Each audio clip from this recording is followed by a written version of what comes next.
Кочкор атадан биздин заводко чейин, мына Жалал-Абадка чейин нефтинин негизги бөлүгү труба менен келет. Труба менен кечетип ошону келгенде, ошо трубадан ар жерден мына мурда көп болгон, азыр дагы мына кече дагы кармалды. Кармалып эми машинесин таштап качып кетти да, ошону менен азыр дагы кармалбай атат. Ошону азыр бизде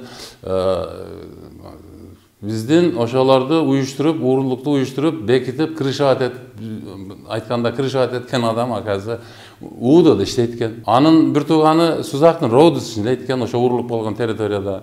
Ошолор кандайдыр бир таасир кылып атабы? Мына 4 күндөн бери биздин ишибиз кылмыш ишин козгоп койгонбуз, бирок ууруларды кармай албай атабыз.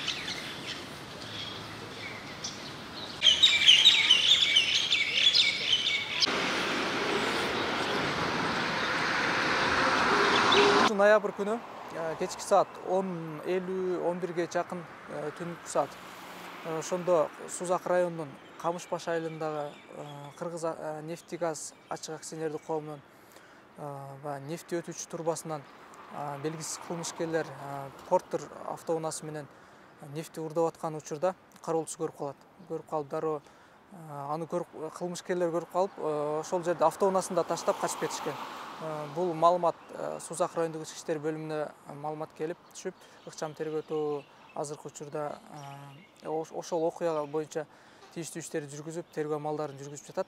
Окуя болгон жердеги Hyundai Porter үлгүсүндөгү автоунаа азыр далил катары ошол жерде уурдалган кичинекей буюмдар бар, далил буюм катары тергөөгө алынды.